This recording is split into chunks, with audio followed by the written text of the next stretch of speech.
Ring মাৰি কাকোকে নোপোৱা অথচ সকলো ওচৰ গছৰ পিঠিতে গছ বুকুৰ ভিতৰে ভিতৰে ঘৰ ৰ'দত ৰ'দ বৰষুণত বৰষুণ গোপনত কঠিন যুৱক ভৰপূৰ দুপৰৰ ছাঁত ভাত মাছ অতিথি উৎসৱ সেয়া আমাৰ চেনেহৰ হিৰুদাৰ কবিতাৰ সোণসেৰীয়া কাব্যিক কথা। প্ৰিয় দৰ্শক, সুখীমানৰ সন্ধানত আজি আমি এনে এগৰাকী যুৱ লেখকক আমন্ত্ৰণ কৰি আনিছোঁ, যি পেছাত এগৰাকী চিকিৎসক। চিকিৎসা বিজ্ঞান তথা স্বাস্থ্য সম্পৰ্কীয় বিষয়বোৰক সহজ সৰল ৰূপত লিখি সাধাৰণ পাঠকৰ মাজলৈ উলিয়াই দিয়াৰ ক্ষেত্ৰত সিদ্ধহস্ত এগৰাকী যুৱ লেখকে চিকিৎসা বিজ্ঞানৰ পাঠ্যক্ৰম পঢ়ি থকাৰ কালতেই লিখি উলিয়াই চিকিৎসা বিজ্ঞানৰ গ্ৰন্থ এ হেণ্ডবুক অফ ৰোগ বিজ্ঞান এণ্ড বিকৃতি বিজ্ঞান। প্ৰতিবাদৰ এগৰাকী অসম সন্তান হ'ল আমাৰ সকলোৰে চেনেহৰ শ্ৰদ্ধাৰ ডাক্তৰ নিতুল বৈশ্য। গোটেই স্কুলৰ ল'ৰা ছোৱালীখিনিয়ে প্ৰায় 100জন ল'ৰা ছোৱালী আমাৰ ঘৰলৈকে প্ৰচেছন কৰি পেলাই গৈছিলে আৰু মোক ফুলৰ মালা পিন্ধাই পেলাই ৰাস্তাইদি ঘৰৰ পৰা ধৰক 5 কিলোমিটাৰমান দূৰ হ'ব, আমি খোজকাঢ়ি অহা যোৱা কৰিছিলোঁ বিদ্যালয়লৈ। তেওঁলোকে মোক মানে সন্মুখত লৈ পেলাই তেওঁলোকে পিছে পিছে সেনেকৈ গান গাই ফুলৰ মালা পিন্ধাই মোক লৈ আহিছিলে আদৰি। লিখা ছপা আকাৰত মই যেতিয়া বাণী বিদ্যালয় হাইস্কুল আপোনাক ক'লোঁ যে তেতিয়া পঢ়ি থাকোঁতে ক্লাছ 9ত থাকোঁতে মই আলোচনী সম্পাদক আছিলোঁ, আলোচনী উপ সম্পাদক আছিলোঁ। তেতিয়া মোৰ প্ৰথম লিখা এটা প্ৰকাশ হৈছিলে। এজন বিখ্যাত লেখকে কৈছিলে যে এখন ঘৰত যদি এটা ঘড়ী নাথাকে আৰু এখন কিতাপ নাথাকে তেতিয়া মই সেই ঘৰখনলৈ যাবলৈ পচন্দ নকৰোঁ। গান বুলি ক'লে আপোনাৰ অসমীয়া মইতো এক্সপাৰ্টো নহয় মানে মিউজিকৰ ক্ষেত্ৰত, তথাপিতো অসমীয়া সংগীতে বেলেগ বেলেগ ধাৰা অতিবাহিত কৰি আহিছে। ধৰক যিটো ভূপেন হাজৰিকাৰ সময়ৰ যিটো ধাৰা আছিলে সেইটো অকণমান বেলেগ আছিলে আৰু তেওঁৰ সংগীত, তেওঁৰ কণ্ঠ আৰু তেওঁৰ শব্দ সেইটো কোনো চুব নোৱাৰে, এটা বেলেগ পৰ্যায়ৰ আছিলে। ডাক্তৰ বৈশ্য নমস্কাৰ, সুখীমানৰ সন্ধানত অনুষ্ঠানলৈ আপোনাক স্বাগতম জনাইছোঁ। নমস্কাৰ। হয়, আজি আমি আপোনাক এগৰাকী চিকিৎসক হিচাপে আমন্ত্ৰণ জনোৱা নাই আমাৰ অনুষ্ঠানটোলৈ। আপুনি এগৰাকী চিকিৎসক সেই কথা আমি সকলোৱে জানো, আমাৰ দৰ্শকসকলেও জানে। কিন্তু আজি আপোনাক আমি এই অনুষ্ঠানলৈ আমন্ত্ৰণ কৰিছোঁ এই কাৰণে যে আপুনি এগৰাকী খুব ভাল মনৰ ব্যক্তি, সুন্দৰ মনৰ এগৰাকী ব্যক্তি। গতিকে এই পৃথিৱীত সুন্দৰ মনৰ ব্যক্তিসকলৰ শ্ৰদ্ধা, তেওঁলোকৰ প্ৰতি শ্ৰদ্ধা আমাৰ সদায় আছে আৰু সদায় থাকিব। বিশেষকৈ আমাৰ এই সুখীমানৰ সন্ধানত অনুষ্ঠানটোৰ যোগেৰে আমি অসমৰ যিসকল ভাল মনৰ ব্যক্তি সেই ব্যক্তিসকলক আমি বিচাৰি বিচাৰি উলিয়াওঁ আৰু আমাৰ অনুষ্ঠানলৈ আমন্ত্ৰণ জনাওঁ, তেনেকুৱা কথা। গতিকে যিকোনো সেই ব্যক্তিগৰাকী তেখেত এগৰাকী লেখকো হ'ব পাৰে, তেখেত এগৰাকী চিকিৎসক হ'ব পাৰে, তেখেত এগৰাকী অভিযন্তা হ'ব পাৰে, তেখেত এগৰাকী কৃষকো হ'ব পাৰে। সেই কথাটোক আমি গুৰুত্ব নিদিওঁ, আমি গুৰুত্ব দিওঁ যে সেই ব্যক্তিগৰাকী এগৰাকী ভাল মনৰ ব্যক্তি হ'ব লাগিব। তাৰপিছত তেওঁৰ পেচাটো সকলো পেচাই আমাৰ কাৰণে আদৰণীয়, আমাৰ কাৰণে শ্ৰদ্ধেয়, তেনেকুৱা। গতিকে আপোনাক আজি আমি এই অনুষ্ঠানটোলৈ আমন্ত্ৰণ জনাইছিলোঁ আৰু আপুনি আমাৰ আমন্ত্ৰণ ৰক্ষা কৰি আমাৰ ষ্টুডিঅ'ত আহি উপস্থিত হ'ল। গতিকে আমি প্ৰথমে আপোনাক ধন্যবাদ আৰু কৃতজ্ঞতা জ্ঞাপন কৰিছোঁ। হয়, গতিকে আৰম্ভ কৰোঁ আপোনাৰ জন্মভূমিৰ পৰা। জননী জন্মভূমিস্য স্বৰ্গাদপি কৰি আছে, হয় জানো? গতিকে আপোনাৰ জন্ম ক'ত হৈছিল? প্ৰথমতে মই নিউজ হেল্প প্লাছৰ আপোনালোক আটাইকে মোক আপোনালোকৰ এই সুখী মানুহৰ সন্ধান অনুষ্ঠানলৈ আমন্ত্ৰণ কৰাৰ কাৰণে ধন্যবাদ জ্ঞাপন কৰিব বিচাৰিছোঁ আৰু নিউজ হেল্প প্লাছৰ সমূহ দৰ্শকক মোৰ ফালৰ পৰা নমস্কাৰ জনাইছোঁ। মোৰ খুব ভাল লাগিছে যে আপোনালোকৰ এই যিটো অনুষ্ঠান, এই অনুষ্ঠানটো মই চাইছোঁ আগতে, খুব এটা সুন্দৰ অনুষ্ঠান, আহিবলৈ পাই ভাল লাগিছে। আপুনি যিটো সুধিছে জন্ম, মোৰ জন্ম বৰপেটা জিলাৰ বজালী মহকুমাৰ এখন অতি ভিতৰুৱা গাঁও চেমতীয়া বুলি, সেই গাঁওখনত মোৰ জন্ম হৈছে। আজিকালি অৱশ্যে বজালী জিলা হৈ গ'ল, নতুনকৈ আমাৰ চৰকাৰে বৰপেটা জিলাখনক দুভাগ কৰিছে। মোৰ এতিয়া মানে বজালী জিলা হ'ব। বজালী জিলাৰ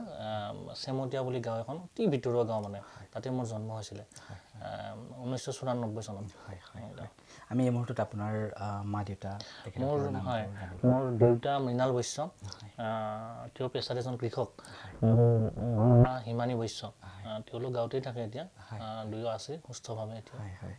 আমিও নিউজ হেল্প প্লাছৰ তৰফৰ পৰা আপোনাৰ শ্ৰদ্ধাৰ মা দেউতা, আমি তেখেতসকলক প্ৰণাম জনাইছোঁ, শ্ৰদ্ধা জনাইছোঁ। আপোনালোকে নিশ্চয় আমাৰ অনুষ্ঠানটো চাই আছে, আমাৰ প্ৰণাম গ্ৰহণ কৰিব। হয়, আপোনাৰ বিষয়ে জানো যে আপুনি কৈছে যে আপুনি এগৰাকী কৃষকৰ সন্তান আৰু আপুনি আপোনাৰ জীৱনটো যথেষ্ট আপুনি কষ্ট কৰি আজি আপুনি এইটো অৱস্থা পাইছেহি আপোনাৰ মুখেৰে আমি শুনিছোঁ আগতে আপোনাৰ বিষয়েও আমি জানো আপুনি যথেষ্ট লেখা মেলা কৰে গতিকে ক'ৰবাত নহয় ক'ৰবাত আমি কেনেবাকৈ গম পাইছোঁ যে আপুনি যথেষ্ট কষ্ট কৰি আজিৰ এই ঠাইটুকুৰাত উপনীত হৈছেহি এগৰাকী কৃষকৰ সন্তান আপুনি কেনেধৰণৰ এটা সহযোগ পাইছিল আপুনি আপোনাৰ মা দেউতাৰ আমাৰ ল'ৰালিৰ কালচোৱা মানে খুব মানে সুন্দৰ আছিল যদিও বিভিন্ন ধৰণৰ অভাৱ অভিযোগৰ মাজেৰে আমি ডাঙৰ দীঘল হৈছিলোঁ তথাপিও আমাৰ যিটো ল'ৰালি কাল আছিলে খুব মধুৰ আছিল আমাৰ ল'ৰালি কালচোৱাত আমি অভাৱ বাৰুকৈ পাইছিলোঁ বিভিন্ন ধৰণৰ অভাৱ অভিযোগ আছিল কিন্তু সেই অভাৱ অভিযোগখিনি আমি উপভোগ কৰিছিলোঁ সুন্দৰভাৱে আমাৰ এতিয়াও মনত আছে মই যেতিয়া ধৰক এইটো 1994 চনত জন্মটো মোৰ গতিকে 2000 চনৰ সেনেকুৱা সময়ত আৰু আমি যেতিয়া একদম সৰু মানে সকলো কথাবিলাকতো মনত নাথাকে দুই এটা কথা মানে এই একদম সৰু কালিৰ এতিয়াও মোৰ মনত পৰে মোৰ ককা আছিলে 2003 চনত তেওঁ ঢুকালে ৰমেশ বৈশ্য আৰু মোৰ আইতা তেওঁ 2015 চনত ঢুকালে আমি নিউজ হেল্প প্লাছৰ তৰফৰ পৰা আপোনাৰ স্বৰ্গগামী ককা আইতা আপোনালোকক আমি প্ৰণাম জনাইছোঁ আপোনালোকৰ আত্মা য'তেই আছে শান্তিৰে থাকক হয় ককা আইতা আমাৰ কাৰণে খুব আদৰণীয় হয় হয় সেইকাৰণে মই তেওঁলোকৰ নামটো কৈ দিছোঁ তাৰমানে মোৰ সৰু কালটোত ককা আইতাৰ ভূমিকা মা দেউতাৰ সমানে গুৰুত্বপূৰ্ণ আছিলে বিশেষতঃ মোৰ আইতাক মই খুব মানে নিবিড়ভাৱে লগ পাইছিলোঁ আৰু আইতাৰ মোৰ এই যে আজি আপুনি কৈছে যে কিছু আগবাঢ়ি আহিব পাৰিছোঁ জীৱনত এইখিনিলৈকে আগবাঢ়ি অহাত মানে আইতাৰ ভূমিকা কোনো শব্দেৰে ব্যাখ্যা কৰিব নোৱাৰি মানে সেইটো কাৰণে মই মোৰ ফালৰ পৰাও তেওঁৰ বিদেহী আত্মাই যাতে য'তেই আছে খুব শান্তিত থাকক তাকে কামনা কৰিছোঁ ল'ৰালি কালচোৱা গাঁৱতে আমি অতিবাহিত কৰিছোঁ চেমতীয়া যিখন গাঁৱৰ কথা কৈছোঁ গাঁওখনত তাৰমানে আমাৰ দুটা চুবুৰী এটা হিন্দু চুবুৰী আমাৰ চুবুৰীটো হিন্দু চুবুৰী গৌমুৰা বুলি আমাৰ এইখিনি আৰু আমাৰ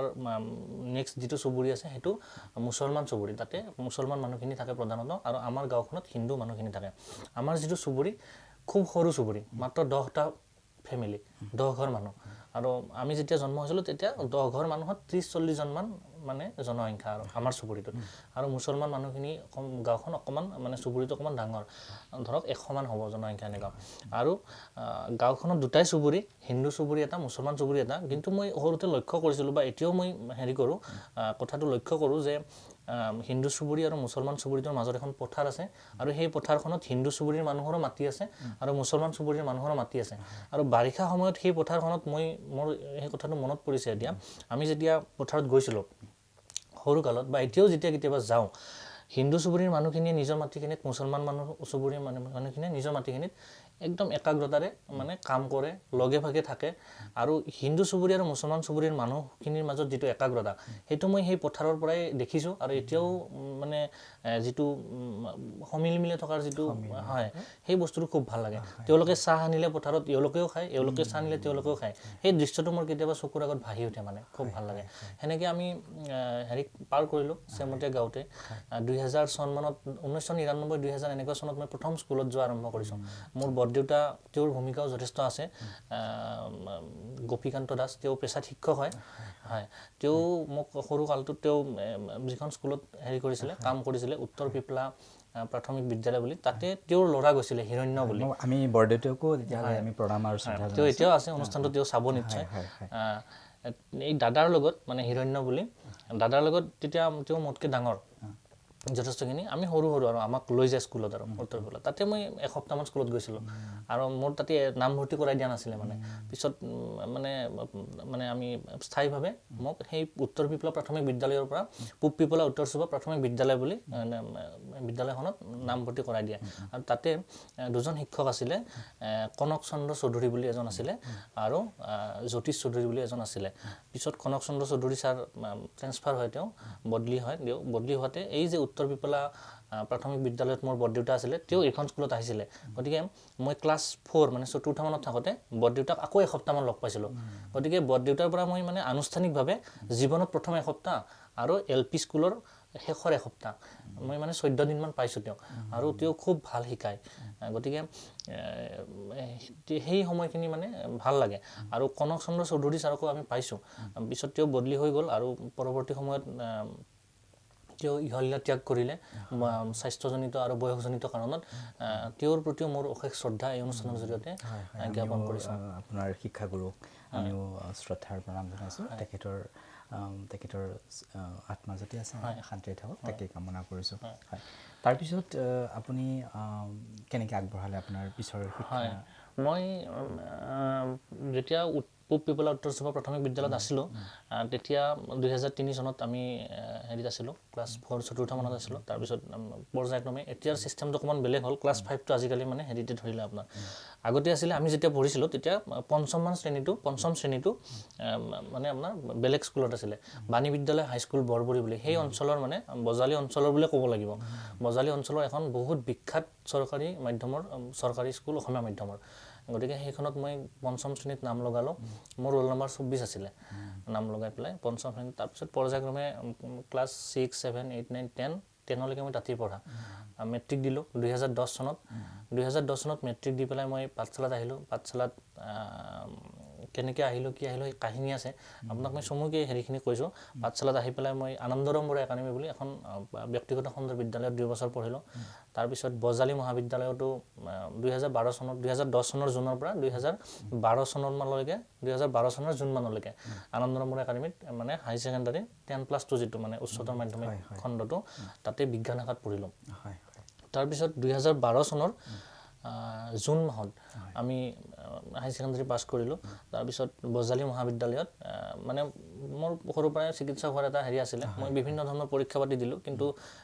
বিভিন্ন কাৰণ আছিলে মই পৰীক্ষাবিলাক পাছ কৰিব নোৱাৰিলোঁ প্ৰথমবাৰত নোৱাৰি পেলাই মোৰ মন নাই তথাপিতো দেউতাই খুব জোৰ কৰি পেলাই মোক বজালী মহাবিদ্যালয়ত নাম লগাই দিলে BSc হাই ছেকেণ্ডাৰী পাছ কৰাৰ পিছত মই জুলজিত মেজৰ লৈছোঁ প্ৰাণী বিজ্ঞান বিভাগত লৈ পেলাই তাতে 2012 চনৰ জুনৰ পৰা 2013 চনৰ জুন মানলৈকে সেইখিনি সময় মই বজালী মহাবিদ্যালয়ত 1 বছৰ পঢ়িছিলোঁ BSc তাৰপিছত মই চিকিৎসা বিজ্ঞানত স্থান পালোঁ আৰু গুৱাহাটীলৈকে পৰ্যায়ক্ৰমে গুচি আহোঁ তাৰপিছত আপুনি এগৰাকী বৰ্তমান এতিয়া চিকিৎসক আপুনি খুব ভালকৈ আমাৰ চিকিৎসা সেৱা আগবঢ়াই আছে আমাৰ অসমৰ বহু ৰোগী আপোনাৰ এই চিকিৎসা কৰ্মৰ দ্বাৰা উপকৃত হৈছে সেয়া খবৰ আমি জানো এই লেখা মেলাৰ প্ৰতি আপোনাৰ যিটো আগ্ৰহ সেই আগ্ৰহটো কেনেকৈ খুব নিয়মীয়াকৈ আপুনি নিয়মীয়া বাৰ্তাত আপুনি লেখা মেলা কৰি আছে বা অন্যান্য কাকততো আপুনি লেখা মেলা কৰি থাকে চিকিৎসা বিজ্ঞান বিষয়ক আপুনি যথেষ্টখিনি লেখা মেলা খুব নিয়মীয়াকৈ আপুনি লিখি আছে এই লেখা মেলাৰ প্ৰতি আপোনাৰ এই আগ্ৰহটো কেতিয়াৰ পৰা জন্মিল আচলতে শৰৎচন্দ্ৰ মই উপাধিটো পাহৰিছোঁ শৰৎচন্দ্ৰ গোস্বামী খুব সম্ভৱ এখন তেওঁৰ সৰু কিতাপ আছিলে 20টামান পৃষ্ঠাৰ কিতাপখনৰ নাম আছিলে নীতি শিক্ষা সেই কিতাপখন কেনেবাকৈ মই পাইছিলোঁ আমাৰ ঘৰত মই আগতে কৈছোঁ যে মোৰ দেউতা কৃষক তেতিয়া মোৰ বয়স খুব সৰু আৰু তেতিয়া মানে এই ক্লাছ 3-4ৰ কথা কৈছোঁ মানে কিছুমান কথা মনত থাকি যায় যে আৰু বহু কথা আমি পাহৰি যাওঁ এই কিছুমান কথা মোৰ মনত থাকি গ'ল সেই কিতাপখন পাইছিলোঁ 20টামান পৃষ্ঠাৰ নীতি শিক্ষা বিষয়ৰ এখন কিতাপ মানে আৰু সাধাৰণ জ্ঞানৰ এখন কিতাপ আছিলে সৰু কিতাপ এই দুখন কিতাপ পাই পেলাই মই কিতাপ দুখন খুব ভালকৈ মানে অধ্যয়ন কৰিছিলোঁ নীতি শিক্ষা বিষয়ক কিতাপখন আৰু সাধাৰণ জ্ঞানৰ কিতাপখন তেতিয়া মই ভাবিছিলোঁ যে এই যে লেখকৰ নামটো কিতাপৰ বাকলিতে চপাকৈ লিখা থাকে এই বস্তুটো চাই পেলাই মই মানে খুব ৰোমাঞ্চিত আৰু উৎসাহিত হৈ পৰিছিলোঁ তেতিয়া মই ভাবিছিলোঁ যে ময়ো পৰৱৰ্তী সময়ত মোৰ নামটো এনেকৈ চপাকৈ দেখা পালে বা পিছত যদি মই কেতিয়াবা লিখক হ'ব পাৰিলে এনেকৈ মোৰ কিতাপো বেলেগে পঢ়িলে সেনেকুৱা ধৰণৰ এটা সেই সপোনটো আপোনাৰ বাস্তৱতো আপুনি হয় পৰৱৰ্তী সময়ত আপুনি এখন কিতাপো ইতিমধ্যে লিখি উলিয়ালে আৰু আমাৰ দৰ্শকসকলেও জানে আপোনাৰ মুখেৰে আমি কিতাপখনৰ নামটো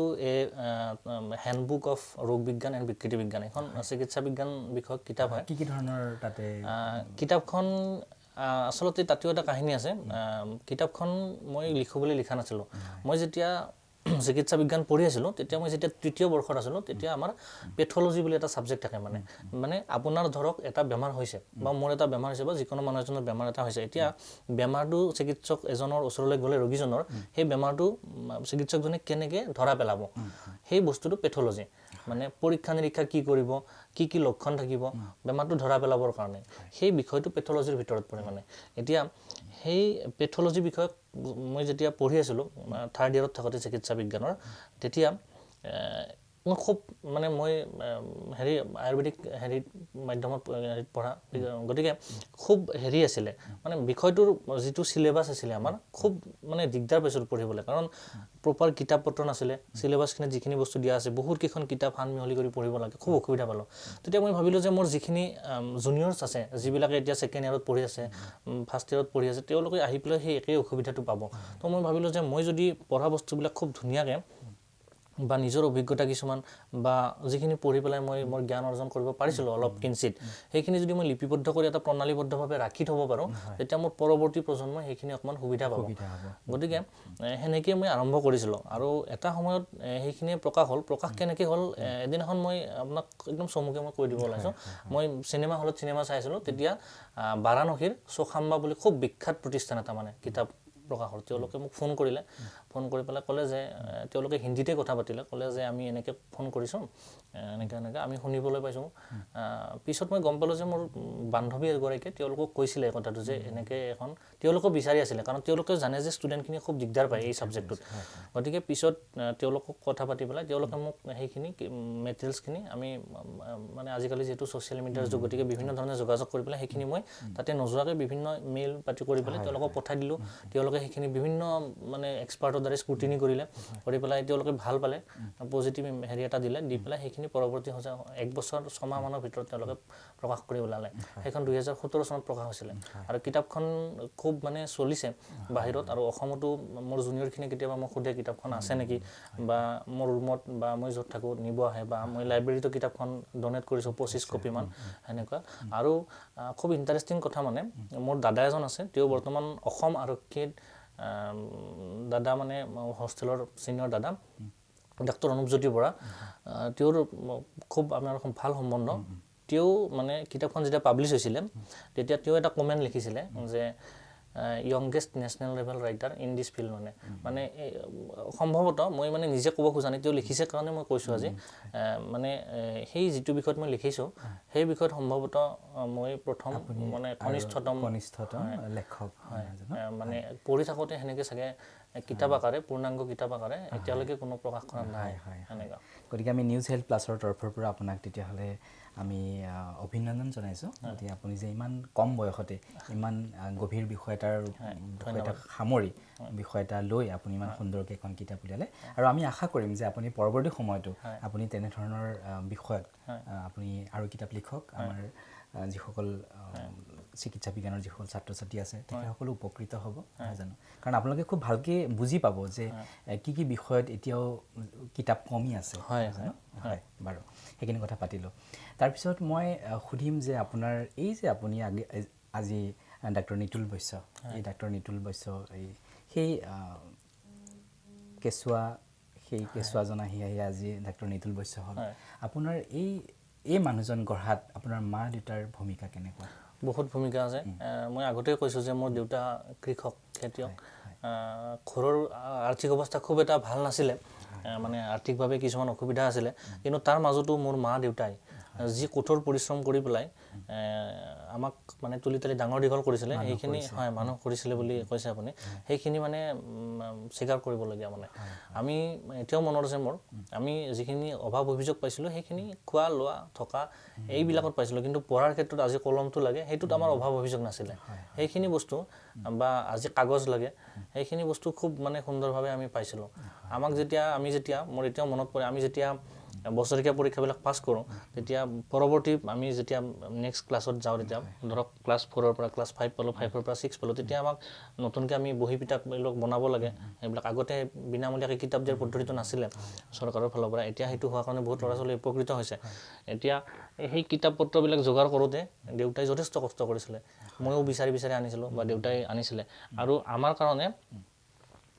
মানে বহুতখিনি বহিৰ পাত একেলগে দেউতাই সাপ্তাহিক বজাৰৰ পৰা বা হেৰিৰ পৰা কিনি আনিছিলে যাতে গোটেই বছৰটো চলি যাব পাৰে মানে সেইখিনি অভাৱ অভিযোগ মানে সেইখিনি নাছিলে গতিকে আৰু কিছুমান কথা মোৰ এতিয়াও মনত পৰে আমি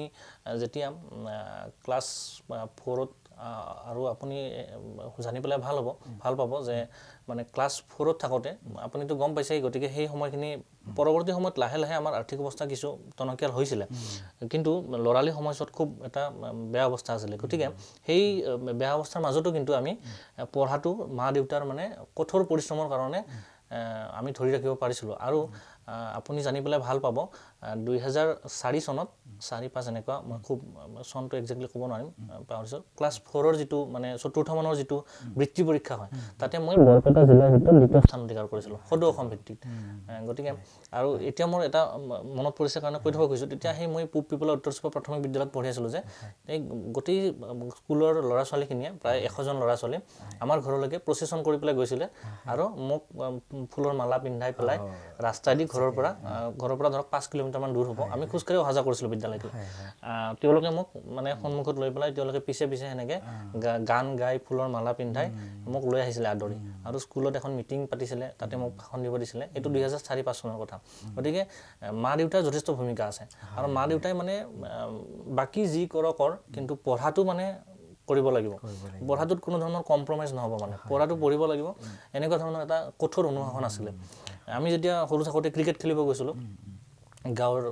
পথাৰত, তেতিয়া মানে দেউতাই খুব এটা ভাল পোৱা নাছিলে। দেউতাই আমাক কেতিয়াবা কোবাই পেলাই লৈ আহিছিলে এচাৰি দি। আমাৰ খুব খং উঠিছিলে, মানে কেতিয়াবা আমি খুব বিৰুদ্ধাচৰণ কৰিছিলোঁ যে আমি খেলিব গৈছোঁ, আমাক লৈ আহিছোঁ, বাকী ল'ৰাবিলাকেতো খেলি আছে সেনেকুৱা, কিন্তু দেউতাই কোনোপধ্যে মানা নাছিলে, মানে নোৱাৰিবি খেলিব, বা ইমানখিনি সময়হে খেলিব দিছোঁ, ইমানখিনিৰ পিছত আহিব লাগিব, মানে অকণমান দেৰি কৰিলে দেউতাৰ খং উঠিছিলে, আমাৰো খং উঠিছিলে যে খেলিব নিদিয়ে। কিন্তু পৰৱৰ্তী সময়ত মানে আমি সেই কথাবিলাক যেতিয়া অকণমান বয়স হ'ল তেতিয়া বুজি পালোঁ। গতিকে এনেধৰণৰ কঠোৰ অনুশাসন আৰু নিয়মানুৱৰ্তিতাৰ মাজতে আমাক ডাঙৰ দীঘল কৰাইছিলে। খুব ভাল লাগিলে আপোনাৰ কথাখিনি। গতিকে আমি পুনৰবাৰ আপোনাৰ মা দেউতাক আমি শ্ৰদ্ধা আৰু প্ৰণাম জনাইছোঁ যে এটি সন্তানক মানুহ কৰাৰ ক্ষেত্ৰত এগৰাকী মাক দেউতাক তেখেতসকলৰ যি ভূমিকা, সেই ভূমিকাটো সুন্দৰভাৱে পালন কৰিছে আপোনাৰ মা দেউতাই, আৰু আজি সেইকাৰণে আমি আমাৰ অসমে আপোনাৰ দৰে এগৰাকী ভাল মনৰ আৰু লগতে এগৰাকী ভাল চিকিৎসক আমি আমাৰ অসমে পালে, নহয় জানো? গতিকে সেয়া আমাৰ কাৰণেও খুব এটা ভাল লগা কথা। তেনেকুৱা তাৰপিছত আপুনি ইমান ব্যস্ততাৰ পিছতো আপুনি খুব নিয়মীয়াকৈ লিখে, আমি জানো। গতিকে কেনেকৈ সময় উলিয়াই? আপুনিতো এগৰাকী ব্যস্ত চিকিৎসক, নহয় জানো? কেনেকৈ আপুনি সময় উলিয়াই? আচলতে মই খুব বেছি নিলিখোঁ, আপুনি কৈছে যদিও নিয়মীয়াকৈ লিখোঁ বুলি ক'ব পাৰে, কিন্তু খুব মানে আপোনাৰ বিষয়বিলাক খুব গভীৰ, নহয় জানো? আপুনি ধৰক যিবিলাক বিষয় বাছনি কৰি লয়, সেই বাছনি কৰাবিলাক যথেষ্ট গৱেষণা কৰিবলগীয়া থাকে তাতে, নহয় জানো? তাৰমানে আমি সকলো মানুহৰ হয়তো দিনত 24 ঘণ্টাই থাকে আৰু সপ্তাহত 7টা দিনেই থাকে। একচুৱেলি ব্যস্ততাৰ অজুহাতটো মানুহৰ ব্যক্তিগত এটা এক্সকিউজ বুলিহে ক'ব পাৰি, অজুহাত এটা। গতিকে তাৰে মাজতে আমি সময় ওলাই পেলাই কৰিব পাৰোঁ। এতিয়া মই প্ৰথম লিখিছিলোঁ, মানে এনেইতো আমি লিখিছিলোঁ, মানে কিবা ভাল লগা লাইন এটা সেনেকৈ ডায়েৰীত লিখি থ'লোঁ বা সৰুৰ পৰাই আৰু। কিন্তু প্ৰথম মোৰ মানে লিখা ছপা আকাৰত মই যেতিয়া বাণী বিদ্যালয় হাইস্কুল আপোনাক ক'লোঁ যে, তেতিয়া পঢ়ি থাকোঁতে ক্লাছ 9ত থাকোঁতে মই আলোচনী সম্পাদক আছিলোঁ, আলোচনী উপ সম্পাদক আছিলোঁ। তেতিয়া মোৰ প্ৰথম লিখা এটা প্ৰকাশ হৈছিলে, সেইটো মোৰ জীৱনৰ প্ৰথম মানে প্ৰকাশিত লেখা। তাৰপিছত পৰৱৰ্তী পৰ্যায়ত মই হায়াৰ ছেকেণ্ডাৰী যেতিয়া পঢ়িছিলোঁ বিজ্ঞান শাখাত উচ্চতৰ মাধ্যমিক বিদ্যালয়, তেতিয়া আনন্দৰাম বৰুৱা একাডেমীত যেতিয়া মই পঢ়ি আছিলোঁ, তেতিয়াও মোৰ এটা গল্প হোমো চেপিয়েন্স বুলি, মানুহে জানে হোমো চেপিয়েন্সটো মানে মানুহৰ বৈজ্ঞানিক নাম, মানে হোমো চেপিয়েন্স বুলি গল্প এটা মানে প্ৰকাশ হৈছিলে, আৰু মানুহে খুব ভাল পাইছিলে মানে, আৰু গল্পটো অলপ বেলেগ ধৰণৰ আছিলে। তাৰ পৰৱৰ্তী সময়ত মই বজালী কলেজত যেতিয়া পঢ়িছিলোঁ, তেতিয়া বজালেন বুলি আলোচনীখনত মোৰ 2013 চনত তুমি নিহাৰিকা বৰুৱা বুলি এটা কবিতা প্ৰকাশ হৈছিলে। আৰু মোৰ এতিয়াও ভাল লাগে, যেতিয়া কবিতাটো প্ৰকাশ হৈছিলে, নেক্সট দিনা যেতিয়া আলোচনীখন ষ্টুডেণ্টবিলাকৰ হাতত গৈ পাইছিলেগৈ, তেতিয়া কবিতাটো পঢ়ি পেলাই নিতুল বৈশ্যক কোন হয় বুলি ছিনিয়ৰ মানে বাহঁতৰ বা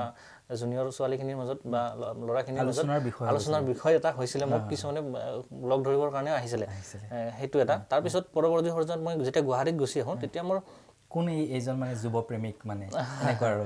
তেতিয়া প্ৰেম বিষয়ক কবিতা আছিলে, কিন্তু অকণমান বিপ্লৱো আছিলে মাজতে, যিয়ে নহওক বাৰু। মই যেতিয়া পৰৱৰ্তী পৰ্যায়ত 2013 চনত 13 চনৰ শেষৰ ফালে গুৱাহাটীত গুচি আহোঁ, তেতিয়া অসমৰ বিভিন্ন লিখকসকলৰ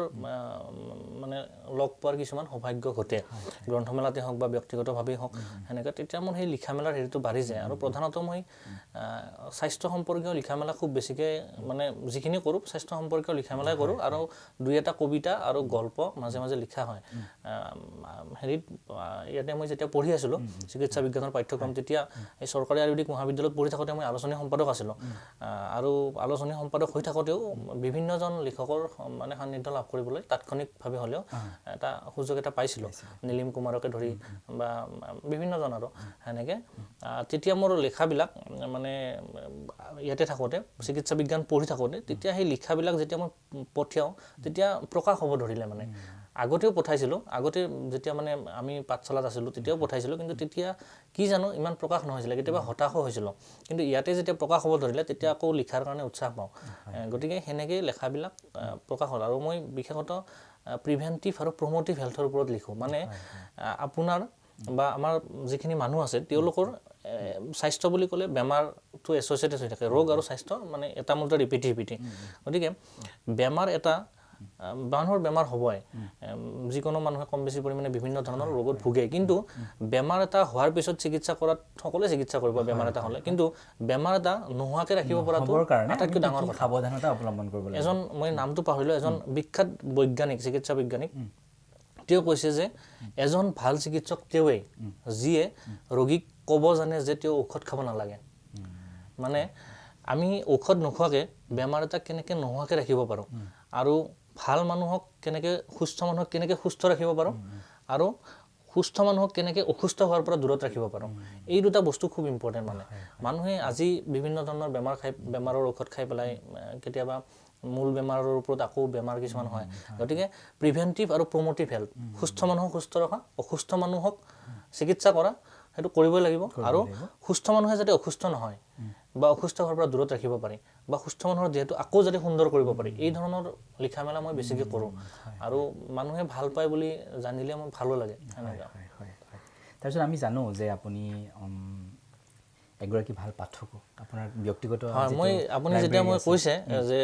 লিখা মেলা কথাটো তেতিয়া আপুনি যদিও কৈছে যে মই খুব লিখা মেলা কৰোঁ বুলি মই নিজকে লেখক বুলি নাভাবোঁ আৰু মই ইমানখিনিও লিখা মেলা কৰা নাই যে মই লিখকৰ শাৰীত পঢ়িম কিন্তু মোক যদি পাঠক বুলি কয় তেতিয়া মই বেয়া নাপাওঁ লিখক বুলি ক'লে এটা অশান্তি থাকি যায় মই ইমান লিখা মেলা কৰা নাই মই পঢ়ুৱৈ কিন্তু হয় এজন খুব বহুত বেছি কিতাপো পঢ়া নাই কিন্তু মোৰ নিজৰ কিছু মানে আছে আপোনাৰ সংগ্ৰহটো যথেষ্ট কিতাপ আছে এই যে কিতাপ সংগ্ৰহ কৰা কিতাপৰ প্ৰতি যিটো ধাউতি কিতাপৰ প্ৰতি ভাল পোৱা এই ভাল পোৱাটো কেনেকৈ আহিলে আপোনাৰ কিতাপ প্ৰথম কথা মই আপোনাক কৈছোঁ যে মই একদম সৰু থাকোঁতে সাধাৰণ জ্ঞানৰ কিতাপ আৰু নীতি শিক্ষাৰ কিতাপ দুখন মই পাইছিলোঁ সেই দুখন কিতাপ মানে মোৰ জীৱনত মানে যেনেকৈ ধৰক অনন্য যথেষ্ট ৰেখাপাতো কৰিলে চাগে সেই কিতাপ হয় একদম মানে সেই শৈশৱতে মানে মন চুই গ'ল কিতাপ দুখনে পৰৱৰ্তী সময়ত মই মানে যেতিয়াৰ পৰাই আখৰবিলাক পঢ়িব পৰা হ'লোঁ তেতিয়াৰ পৰাই মই মানে ঘৰলৈকে চেনি বা নিমখ বা কিবা বস্তু কিনি আনিলে তাতে যি লিখা থাকে সেইখিনিও মই পঢ়ি চাওঁ সেনেকুৱা ধৰণৰ এটা গঢ় লৈছিলে বা সেইখিনি সময়তে মোৰ পঢ়াৰ প্ৰতি এটা ধাউতি আহিছিলে তেতিয়াই মই যেতিয়া মই ক্লাছ 6-7 বা এনেকুৱা পালোঁ তেতিয়া মই ডক্টৰ ভৱেন্দ্ৰনাথ শইকীয়া ছাৰৰ বিভিন্ন ধৰণৰ কিতাপ সেই সময়ত জীৱন বৃত্তকে আদি কৰি সেন্দুৰ এন্দুৰ মানে প্ৰহৰী এই বন্দৰৰ আবেলি তাৰপিছত কিছুমান তেওঁৰ শিশুৰ কাৰণে লিখা কিতাপো আছিলে সেই কিতাপবিলাক মই পঢ়ি শেষ কৰি দিছিলোঁ তাৰপিছত যিখিনি মানে অসমৰ যিখিনি স্বনামধন্য লিখক বুলি ক'লে যিখিনি লিখকৰ নাম আপোনাৰ মনত আহিব বা মোৰ মনত আহিব বা দৰ্শকসকলৰ মনত আহিব তাৰে বহুখিনি কিতাপ মই সেই মোৰ হাইস্কুলতে মই পঢ়িছিলোঁ কেতিয়াবা মই ৰঞ্জু হাজৰিকা আৰু ডিম্বেশ্বৰ বৰাৰ কিতাপ মই পঢ়ি থাকোঁতে মায়ে দেখা পালে মানে মই সেইখন কিতাপ মায়ে খুব গালি পাৰে মানে ক্লাছৰ কিতাপ পঢ়িব লাগে বুলি এইখন কিতাপ মই তলত সোমাই পেলাই এইখন কিতাপ ওলাই দিওঁ মানে গতিকে সেই পঢ়াৰ অভ্যাসটো তেতিয়াৰ পৰাই আছিলে আৰু পৰৱৰ্তী সময়ত যেতিয়া ভালকৈ বুজিব পৰা হ'লোঁ তেতিয়া আকৌ সেই পঢ়াৰ প্ৰৱণতাটো বাঢ়ি গ'ল আৰু বাঢ়ি পেলাই ইয়াতে অহাৰ পিছত গুৱাহাটীত অহাৰ পিছত আকৌ গ্ৰন্থমেলাত যাওঁ প্ৰতি বছৰে গতিকে সেনেকৈ প্ৰায় 1000-2000 মান কিতাপ মোৰ 1500-2000 মান কিতাপ মোৰ নিজাকৈ আছে সংগ্ৰহত আছে ইয়াতেও আছে মোৰ ঘৰতো আছে সেইখিনি ঘৰত মোৰ এটা সৰুকৈ লাইব্ৰেৰীও আছে গতিকে সেই বস্তুটো মানে মই অভ্যাস এটা আছে মোৰ মানে হয় আমাৰ নৱপ্ৰজন্মৰ যিসকল ছাত্ৰ ছাত্ৰী আছে তেওঁলোকে যথেষ্ট ব্যস্ত তেওঁলোকে নিজৰ পাঠ্যক্ৰমতো যথেষ্ট সময় দিব লগা হয় নহয় জানো কিন্তু আপুনি তেওঁলোকক কি ক'ব খোজে যে আমি এই যে কিতাপ পঢ়াৰ যিটো আমাৰ প্ৰৱণতা সেই প্ৰৱণতাটো অক্ষুণ্ণ ৰখা উচিত অনুচিত আপুনি কি ক'ব খোজে আপোনাৰ কিতাপ খুব পঢ়িব লাগে মানে মইতো ক'ব খোজোঁ যে আজিকালি কিতাপ পঢ়াৰ প্ৰৱণতাটো মানে কমি গৈছে বুলিও ক'ব নোৱাৰে কাৰণ গ্ৰন্থমেলাবিলাকৰ যিটো সমীক্ষা তাতেতো কিতাপৰ বিক্ৰী হৈ আছে কিন্তু আপেক্ষিকভাৱে চাব গ'লে আপুনি কিতাপ পঢ়াৰ মানে সময়ৰ অভাৱৰ কাৰণে হওক বা অন্য কাৰণতে হওক কিতাপ পঢ়াৰ প্ৰৱণতা কিছু কমিছে যেনো লাগে গতিকে নতুন প্ৰজন্মই কিন্তু কিতাপ পঢ়াৰ অভ্যাসটো এৰি দিব নালাগে কাৰণ এজন বিখ্যাত লেখকে কৈছিলে যে এখন ঘৰত যদি এটা ঘড়ী নাথাকে আৰু এখন কিতাপ নাথাকে তেতিয়া মই সেই ঘৰখনলৈ যাবলৈ পছন্দ নকৰোঁ তাৰমানে কিতাপৰ মূল্যটো কিমান কিতাপে আপোনাক মানে অন্য এটা পৰ্যায়লৈ লৈ যাব পাৰে সেনেকৈ গতিকে কিতাপ ব্যস্ততা বহুত আছে চাকৰিজীৱীসকলে চাকৰি কৰি আছে ব্যৱসায়ীসকলে ব্যৱসায় কৰি আছে কিন্তু তাৰে মাজতে সময় উলিয়াই পেলাই আপুনি যদি দিনটোত এটা পেৰেগ্ৰাফো পঢ়িব পাৰিছে ষ্টুডেণ্টসকলে নিজৰ কিতাপৰ যথেষ্ট বোজা আছে আজিকালি কম্পিটিশ্যন বাঢ়ি গৈছে প্ৰতিযোগিতাৰ যুগ তাৰে মাজতে যদি আমাৰ ফেচবুক হোৱাটছআপ এইখিনিৰ পৰা অকণমান কাটি কৰি ওলাই পেলাই আনি যদি আধা ঘণ্টাও যদি দিব পাৰে হয় তেতিয়া ভাল কিতাপৰ যদি এটা পেৰেগ্ৰাফো পঢ়িব পাৰে খুব মানে এটা বেলেগ স্তৰলৈকে লৈ যায় মানে হয় সেইটো মই তেওঁলোকক ক'ব খোজোঁ যে পঢ়িব লাগে পঢ়া শুনা ৰাখিব লাগে এগৰাকী ব্যক্তিক গঢ়াৰ ক্ষেত্ৰত এখন কিতাপৰ ভূমিকা যথেষ্ট বহুত বেছি এতিয়া আমি অন্য কথা নকওঁ এতিয়া হোমেন বৰগোহাঁই ছাৰ হোমেন বৰগোহাঁই ছাৰে আজি কিমান বয়স হ'ল তেওঁৰ বয়স হোৱাৰ পিছতো তেওঁ এজন ডেকা ল'ৰাৰ নিচিনাকৈ উদ্যমেৰে আজি পঢ়া শুনা কৰি আছে জুবিন গাৰ্গ সকলোৱে জানে জুবিন গাৰ্গে যিমান কিতাপ পঢ়ে হয়তো বহুতে পঢ়া নাই গতিকে যথেষ্ট কিতাপ পঢ়ে গতিকে আৰু সেনেকুৱা বহুত মানুহ আছে আপুনি বহুত বেছি কিতাপ পঢ়িব লাগিব বুলি কথা নাই এজন মই নাম পাহৰিছোঁ এজন বিখ্যাত লেখক আছিলে তেওঁ গোটেই জীৱনত 250খন কিতাপ পঢ়িছিলে গতিকে আপুনি কিতাপ কিমান পঢ়িছে ইম্পৰ্টেণ্ট নহয় আপুনি কিতাপ যে পঢ়িছে সেইটোৱে ইম্পৰ্টেণ্ট কিমান গভীৰভাৱে পঢ়িছে সেইটোৱে ইম্পৰ্টেণ্ট গতিকে পঢ়িব লাগে পঢ়া শুনা কৰিব লাগে এই যে চিকিৎসক ডাক্তৰ নিতুল বৈশ্য তেখেতে লেখা মেলা কৰে লেখক ডাক্তৰ নিতুল বৈশ্য তাৰপিছতো আৰু এনেকুৱা অন্য কোন নিতুল বৈশ্যৰ আৰু কেনেকুৱা সেই ৰূপটো জানিব বিচাৰিছোঁ আমি আমাৰ দৰ্শকসকলেও জানি ভাল পাব সেই নিতুল বৈশ্যই গান শুনি নিশ্চয় ভাল পায় বা আৰু কি কৰি ভাল পায় এনেকুৱা আপুনি যিটো সুধিছে যে গানৰ কথাটো অকণমান বিতৰ্কিত হ'লে মই মোৰ ভাৱধাৰাটোহে কৈছোঁ হেৰি কৰিব নালাগে মই ভাবোঁ যে অসমীয়া গানৰ কথাই আপুনি প্ৰধানতঃ সুধিছে বুলি মই ধৰি লৈছোঁ গান বুলি ক'লে আপোনাৰ অসমীয়া মোৰ মইতো এক্সপাৰ্টো নহয় মানে মিউজিকৰ ক্ষেত্ৰত তথাপিতো অসমীয়া সংগীতে বেলেগ বেলেগ ধাৰা অতিবাহিত কৰি আহিছে ধৰক যিটো ভূপেন হাজৰিকাৰ সময়ৰ যিটো ধাৰা আছিলে সেইটো অকণমান বেলেগ আছিলে আৰু তেওঁৰ সংগীত তেওঁৰ কণ্ঠ আৰু তেওঁৰ শব্দ সেইটো কোনো চুব নোৱাৰে এটা বেলেগ পৰ্যায়ৰ আছিলে তাৰপিছত 1991 চনমান বা 92 চন এইখিনি সময়ত জুবিন গাৰ্গ আৰু জিতুল সোণোৱাল ওলালে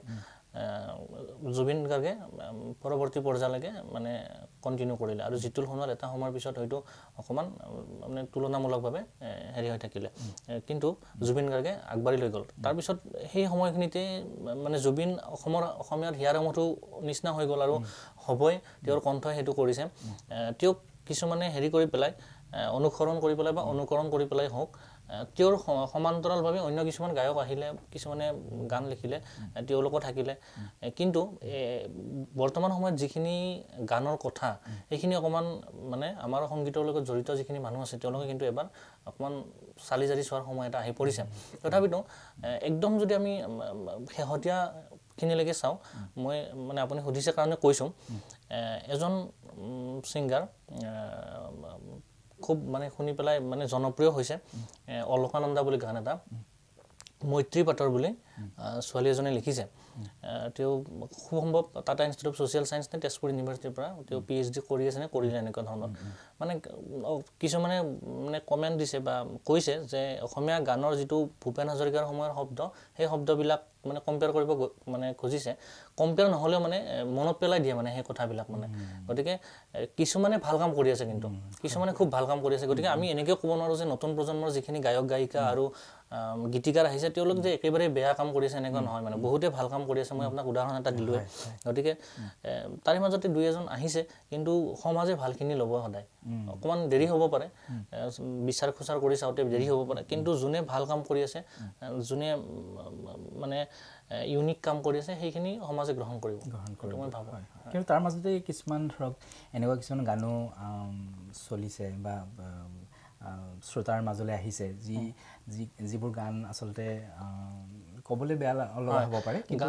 ধৰক অকণমান গ্ৰহণ কৰিবলৈ অকণমান অসুবিধা হয় হয় সেইখিনি থাকে কিন্তু হ'ব পাৰে যে সস্তীয়া জনপ্ৰিয়তা লাভৰ কাৰণে কিছুমানে সেইখিনি কৰিব পাৰে কিন্তু আমাৰ সমাজখন আজিকালি যথেষ্ট শিক্ষিত হ'ল আৰু সমাজে সদায় ভাল বস্তুটো গ্ৰহণ কৰিব আমাৰ তাৎক্ষণিকভাৱে আজি ৰাতিটোৰ ভিতৰতে জনপ্ৰিয় হোৱাৰ যিটো মানসিকতা সেইটো দীৰ্ঘস্থায়ী নহয় মানে তেওঁ এমাহ চলিব দুমাহ চলিব তাৰপিছত সেইবিলাক ধূলিৰ লগত মিহলি হৈ যায় এতিয়া আজি জুবিন গাৰ্গে 1991-92 চনৰ পৰা আজিলৈকে কাম কৰি আছে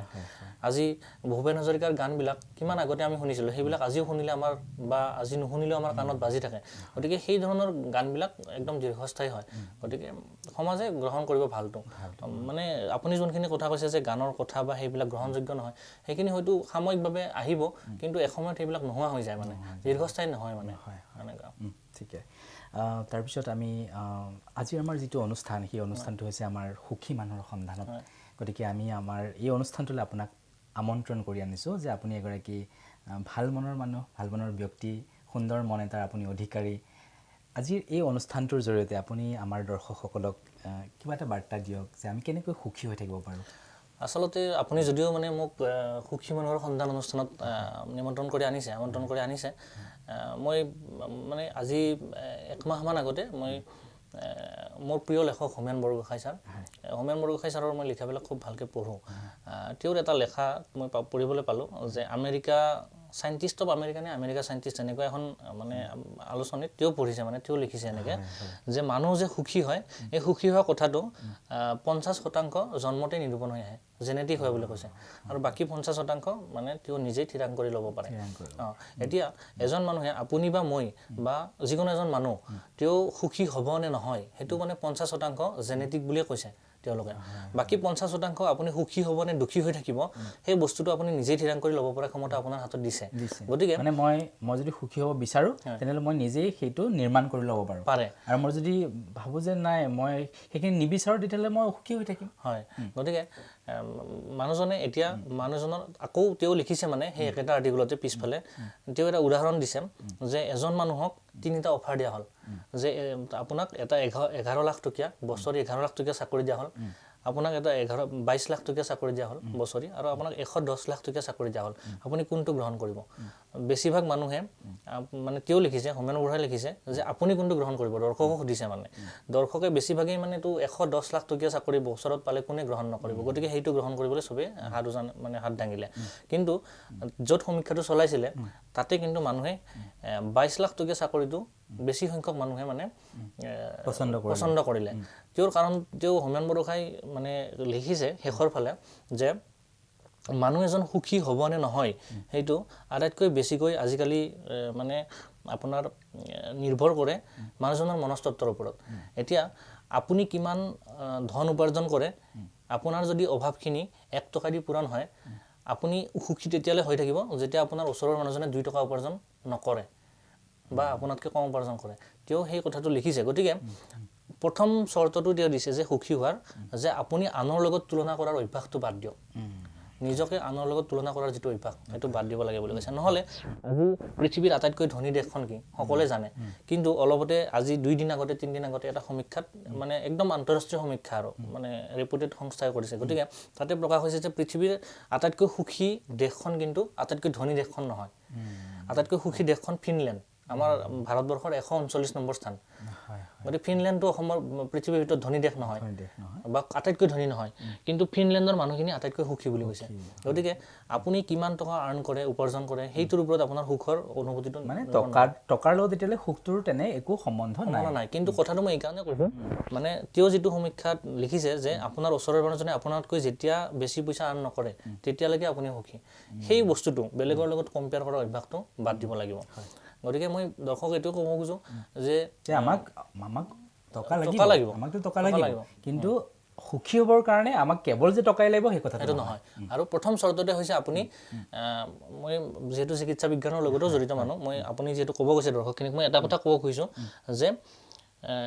nothing is more than life মানে জীৱনতকৈ একোৱেই ডাঙৰ নহয় আপোনাৰ জীৱনটো আপোনাৰ নিজৰ আৰু হেল্থ ইজ ৱেল্থ এইটো সকলোৱে জানে যে স্বাস্থ্যই পৰম ধন when health is lost everything is lost স্বাস্থ্য যেতিয়া হেৰাই তেতিয়া হেৰুৱাবলৈ আৰু একো নাথাকে বেমাৰ এজন হোৱা মানুহে গম পায় যে বেমাৰ হোৱাৰ পিছত কি অৱস্থা হয় গতিকে এই কথাবিলাকৰ মোৰ কথা মনত পৰিছে এগৰাকী মহৎ ব্যক্তিয়ে কৈছিলে যে ধন হেৰালে একোৱে নেহেৰায় স্বাস্থ্য হেৰালে সম্পদ হেৰায় কিন্তু চৰিত্ৰ হেৰালে সকলো হেৰায় হয় গতিকে মানুহে এই কথাবিলাক মনত ৰাখিব লাগে সেইকাৰণে নিজৰ স্বাস্থ্যৰ ওপৰত সকলোৱে যতন কৰিব লাগে যতন দিব লাগে মন দিব লাগে সময়মতে খোৱা বোৱা কৰিব লাগে বেলেগৰ লগত নিজক তুলনা কৰাৰ অভ্যাসটো সম্পূৰ্ণৰূপে পৰিহাৰ কৰিব লাগে আৰু সপ্তাহত এটা পেজ হ'লেও এটা পৃষ্ঠা হ'লেও পঢ়াৰ অভ্যাস কৰিব লাগে কিতাপ পঢ়াৰ অভ্যাস কৰিব লাগে মই ভাবোঁ এনেকৈ কৰিলে তেওঁলোক এটা ষ্টেজলৈকে এটা পৰ্যায়লৈকে যাব পাৰিব আৰু আজিকালি মই এটা কথা ক'ব খুজিছোঁ আপোনাৰ অনুষ্ঠানৰ যোগেদি আজিকালি আমাৰ যিটো শাৰীৰিক পৰিশ্ৰম সেইটো একেবাৰে নাইকিয়া হৈ গৈছে মই যিখিনি কথা ক'লোঁ এইখিনিৰ লগত যদি নিতৌ 10-15 মিনিট শাৰীৰিক পৰিশ্ৰম কৰিব পাৰে খোজ কঢ়া বা ব্যায়াম কৰিব পাৰে বা অন্যথা যোগাও কৰিব পাৰে বা আপোনাৰ অনুষ্ঠানতো আপোনালোকৰ নিউজ হেল্প প্লাছৰ যোগেদিও স্বাস্থ্য সম্পৰ্কীয় বিভিন্ন কথা বাৰ্তা মানে প্ৰকাশ হৈ থাকে এইবিলাক যদি তেওঁলোকে অনুসৰণ বা অনুকৰণ কৰি পেলাই নিজৰ জীৱনত প্ৰয়োগ কৰিবলৈ চেষ্টা কৰে হয়তো উপকৃত হ'ব খুব এটা সুন্দৰ বাৰ্তা এটা গৈছে বুলি আমি ভাবিছোঁ দৰ্শকসকলে নিশ্চয় উপকৃত হৈছে ডাক্তৰ বৈশ্য আমি আমি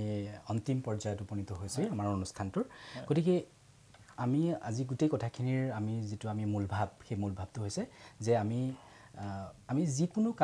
যি কামেই নকৰোঁ লাগে কিন্তু আমাৰ সমাজখনৰ প্ৰতি আমাৰ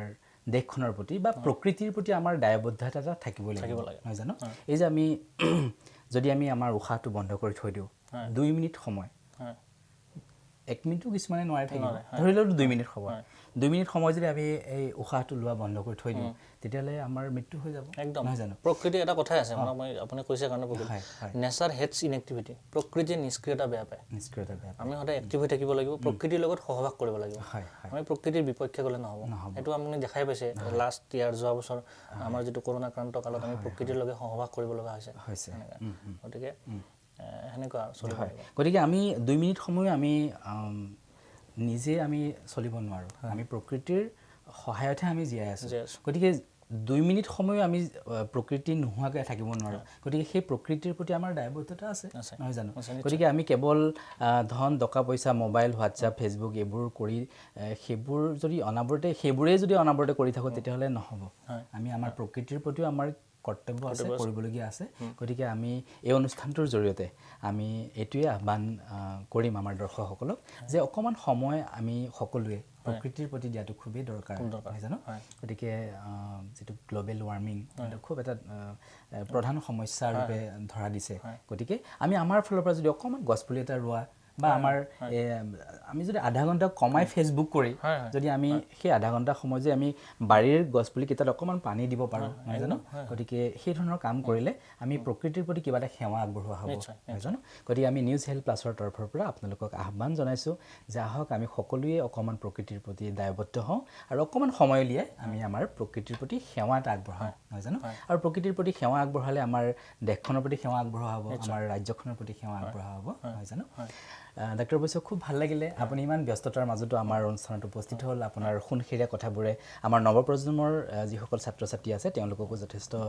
চিন্তাৰ খোৰাক দিলে গতিকে আপোনাক অশেষ ধন্যবাদ জ্ঞাপন কৰিছোঁ আগলৈও আপোনাক লগ পোৱাৰ প্ৰতিশ্ৰুতিৰে আজিলৈ বিদায় লৈছোঁ নমস্কাৰ